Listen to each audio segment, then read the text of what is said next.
Welcome to the last lesson of Generic Protocol, Chapter 7. In the last lesson, you'll discover the problem that occur when you use associate type and try to use protocol as a type. Let's find out a smart solution to solve that problem. Let's begin.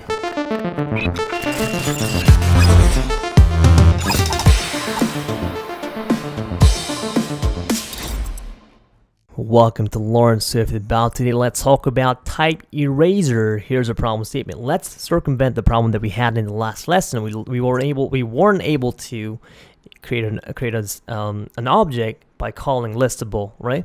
So by the way, in the last lesson, I think I said that in this lesson we'll talk about how to create reusable cells. No, I'm sorry about that. That was my mistake. We're not going to talk about that, and that's going to be in the next course. That's too much. That was my mistake. I said it. Should have said the course. Anyway, let's go. Let's just copy the. I'm going to use the same example in the past. So we have design cell type. We have a folder cell, and then cell for the file type. We have a listable for protocol. And then for a folder cell, we have the exactly identical stuff we're gonna use throughout the entire tutorial. Okay, all good. Life is good. Oops. We have a protocol. Oh yeah, we are repeating ourselves. Okay, here we go. We have a listable folder cell, collection cell, and listable right there. I think we're missing one more thing, which is a list cell right here. So all good.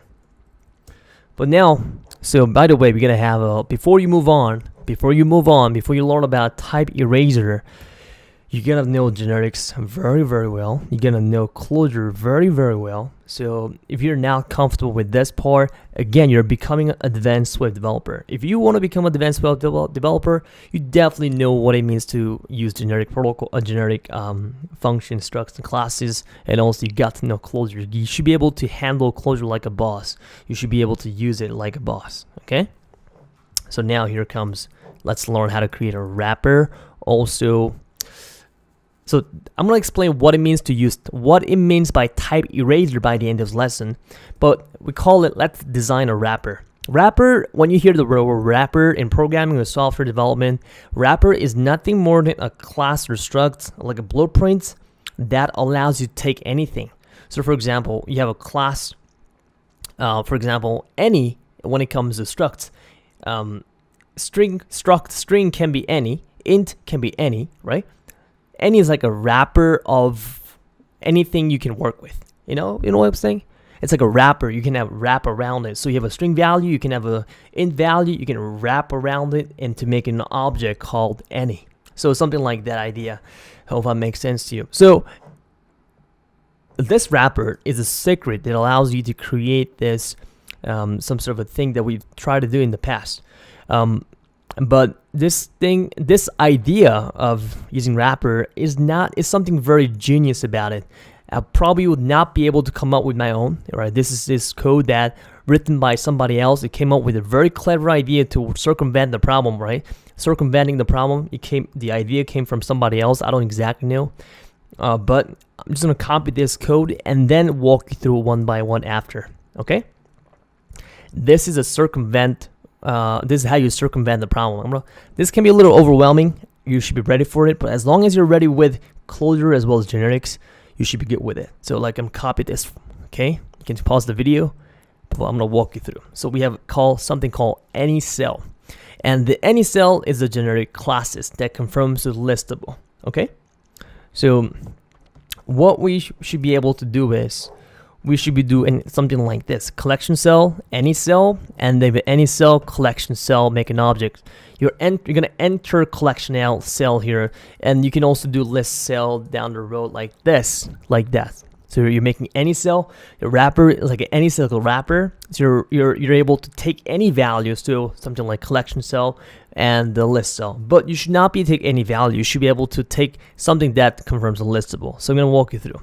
So let's begin with a file type. So because any cell confirms to listable, you definitely need to have associate type, right? Listable contains an associate type, and then you can define the associate type file type as T for now. Okay, you can do that when it comes to generics. We covered in chapter 3. Sorry, in lesson 3. And also, if you think about it, listable cell contains what? It contains a method called getFileType method that you need to have. And we have a getFileType method, but there's something called like getFileType weird going on here. Okay, just bear with me for a second. And then we have a private let getFileType. And this is a closure block we have, but we're gonna have to initialize it and then pass on to this getFileType. You'll be very, very confused about this part. I'm gonna come back to this part again. Okay. So now here's the init part, initialization part that allows you to have this method right there. This init method is also generic. If you didn't know about you can make also init generic and have type constraints. Yeah, there you go. So now you're entering any cell here. If you think about it, now you can only enter certain U that confirms to listable. So now you can able to enter collection cell because collection cell confirms to listable, list cell confirms to listable. Yeah, so you're only able to enter this kind of value here within it. And here comes the where clauses. Yeah, you can have where for init. U.fileType, in this case, if you enter a collection view object, you know the file type of collection cell is what? It was file type. So now what's happening is U.fileType, right, becomes T. So T becomes what? T becomes the file I believe cell, my bad, cell. So collection cell contains file type is cell right now, and then the T also becomes cell. Okay, am I making sense? You have to do it because listable should have that listable. You need to define what T is, and the T is being defined right here in this case because whenever you enter value, when you enter collection cell, the U.type file type gonna be cell. When you enter folder cell, the U.fileType gonna be folder. So as a result, T gets defined as a result. This is what's happening. And here's the part. You have a getFileType equals enter any cell that getFileType. So if you think about it, when you enter collection cell, it contains the getFileType because collection cell itself confirms to listable. So you have a listable, any cell confirms to listable. Also, what you're entering right here also confirms to listable. So it contains the getFileType method available. And now you're assigning to this getFileType you've created is privately here. Private, you remember correctly from private means you cannot use anywhere else besides the fact that you can only use within it. Well, here it comes. You are initializing this closure block by based on what you enter. So when you enter a collection cell, it's gonna have like, hey, your collection cell with file type cell type. So you're passing that value to the underscore getFileType, and then at the end, you have a getFileType functionality because it confirms a listable cell. You have to have this getFileType. You're returning this, you're calling this method right there. Okay? Oh, that was a long one. So again, I'm gonna just recap very slowly. So when you confirms to listable, you gotta have two things. You're gonna have a type alias T define, okay? But how are you gonna define the T? Well, you're defining T right here. The where clauses, the U dot where, what does the U refers to? U refers to the whatever you're entering right here, and then that U has to confirms to the listable, okay? And then you're working with U. This is literally any cell. This is U, right? This is what you're working with. Should have the getFileType because it confirms the listable, and you're passing that value to the underscore getFileType with any. That was tough. Am I making sense, guys? Okay. So now what's happening is this now works like a charm. Whoever came up with this genius idea is very smart about this.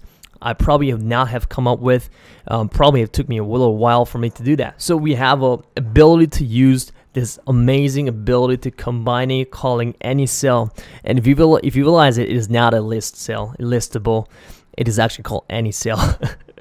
You can say any listable cell. You can do that. Well, right? Yeah, any listable cell if you want to. I think that I think that's better. That's a better way of going about. Call it any listable cell. Let's call it any listable cell right there that you want to do that. Again, that's what's happening. So now you have a collection cell because this any listable cell contains this get file type method, and list cell has also get file type method. There we go. Let's take a look at it. What's happening on the bottom, and let's call it print right there. Ooh, amazing stuff. Any cell with cell type, okay, collection cell with cell type. This is amazing stuff. So whoever came up with this genius idea is very smart. I want to credit the person, he or she, doesn't really matter. Thank you for that. But if you never learn about what it means to design a wrapper, this can get really overwhelming at first. When I first launched this code, when I looked at it, now I can explain it really easily because I've seen it so many times. When I first made the first video when it comes to Swift 3, I think it took me like 5-6 times for me to record this video and shut it down because I wasn't happy with the explanation. Keep doing it over and over. Now I take a look at it. Now it feels better, and I now have experience with programming. Now I feel it's just easier now. But when you're looking at this right now, it can get a little complex, and I just want to tell you this is one method. This is just how to get by. Yeah, so just understand what the heck is going on, and again, it's all about defining the type. Okay, so now let's come back to the type eraser. What it means to be type erasing. This is a lot of people use this word without knowing what the heck's going on. Okay, but here you don't have to. You're with me, Bob the developer. I'm going to explain to you what type eraser means. So now you know what it means to create a wrapper, okay? Wrapper is something that I'll be able to take anything, but what it means to type erase, well, again, I said, I don't like the term type eraser. Well, here's type erasing.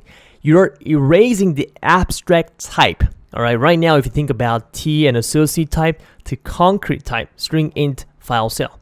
So type eraser is nothing more than working with generic code into a concrete type by calling. So whenever you're defining the T or associate type, that means you're type erasing. How stupid is that? It's more like, I think the word, it should not be type eraser. It should be more like type specification or type determination or type identification, something like that. But somebody came up with this stupid name. Okay, I should not use the word stupid, but kind of foolish name, type eraser.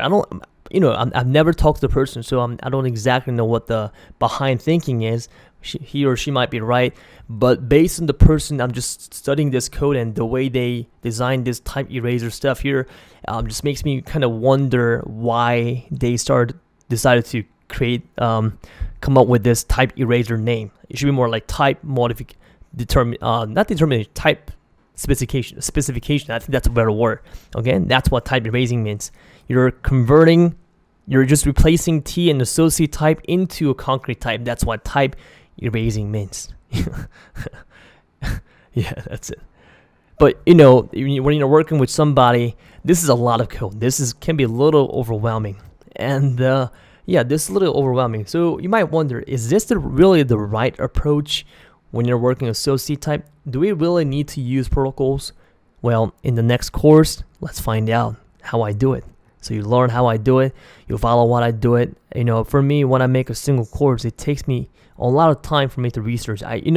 Whenever I make a course, a tutorial, I go through the entire Google search from page 1 to 10 and see how other people do it, and research how the industry, I dissect open source project and then see how they do it. And the next course, you will definitely appreciate what I'm going to offer to you guys. So wait for it. Just get the fundamentals here and then be patient. I'll be right there for you guys. So congratulations, you've learned what it means to what it means to use generic protocol. You're not a protocol in programming yet. You will understand in chapter 10 in the very last lesson. Okay, see you guys in the next lesson. If you guys haven't gave me a nice review, make sure hopefully you guys give me a nice review. If you don't like it, tell me what's wrong. I'll try to fix it. For those who complain that I need to use the Xcode project, well, if I were to use this example in the Xcode project, I have to compile every single time. I have to press the Command R. It just wastes my time a lot. So that's why I like to use Playground. You can literally do everything here in Playground. You can make object, UI object. You can have animation, whatever you want. Still, if that's the problem, I'm sorry about that. I'm trying to save my time and your time, most importantly. See you guys later. Hope you guys learned something new. Bye bye. I'll miss you guys soon. This lesson could have been tough. When I first saw that type eraser for the first time, it took me days to understand and master the concept of it. And also assume that you know everything about closures and also everything about generics. If you're still feeling stuck, all I can say is please check out the references and read through the entire documentation many times until you get it. This is why protocol or programming is not the ultimate savior. Sometimes we don't even need protocol. Why not just simply use pure struct and classes and enums to solve a problem? We don't need to have the protocol all the time, right? Also, we could object-oriented programming if you wanted to. So protocol is not the ultimate way to go about it. There are many ways to solve a single problem.